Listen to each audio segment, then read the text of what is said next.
क्या आप सोच सकते हैं कि कोई स्नाइपर ऐसा भी हो सकता है जो अपनी राइफल पे बिना स्कोप लगाए स्नाइपिंग करता हो और उसके नाम से उसके एनिमीज भी डरते हों? जी हाँ, आज हम बात करेंगे एक ऐसे ही स्नाइपर की जिसने अपनी टेक्निक और स्नाइपिंग स्किल की वजह से अपने एनिमीज को डराए रखा और उसको आज तक का बेस्ट स्नाइपर भी माना जाता है।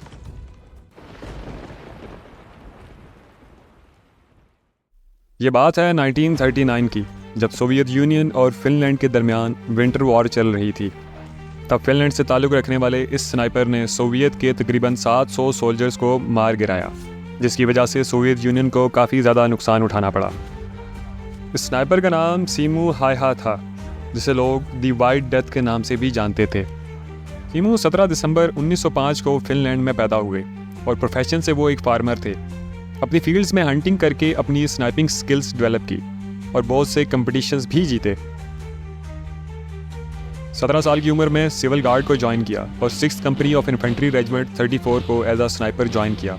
वार के दौरान उन्होंने ही फॉरेस्ट ऑफ कैरेलिया में अपनी ड्यूटी सर अंजाम दी, जहां पे उन्होंने बेतहाशा सोवियत सोल्जर्स को अपनी हंटिंग स्किल्स की वजह से हंट किया।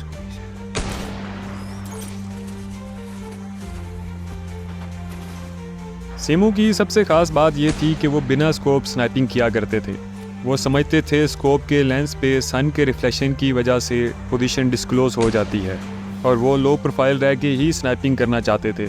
उन्होंने स्कोप के रिफ्लेक्शन की वजह से भी काफ़ी सारे सोवियत स्नाइपर्स को मार गिराया। सीमू हायहा ने तकरीबन 500 सोवियत सोल्जर्स के कंफर्म किल किए, मगर एक रफली एस्टिमेट के मुताबिक ये किल 700 भी काउंट किए जाते हैं। इनको वर्ल्ड का बेस्ट स्नाइपर भी माना जाता है जिसने बिना स्कोप के इतने ज़्यादा किल किए। वार के दौरान 6 मार्च को एक बुलेट उनके जाह में आके लगी, जिसकी वजह से वो बुरी तरीके से इंजर्ड हो गए, लेकिन खुशकिस्मती से वो इस इंजरी को सरवाइव कर गए। उनकी इस अचीवमेंट की वजह से उन्हें काफ़ी सारे नेशनल अवार्ड्स भी दिए गए, जिनमें the cross of liberty, the medal of liberty और प्रेस्टिजियस कोला क्रॉस अवार्ड से भी नवाजा गया। इंजरी से रिकवर होकर सीमू फिर अपने गांव चले गए और वापस से फार्मिंग स्टार्ट कर दी। सीमू हायहा की डेथ अप्रैल 2002 में 96 साल की उम्र में हुई, पर उनको आज भी एज अ नेशनल हीरो याद रखा जाता है।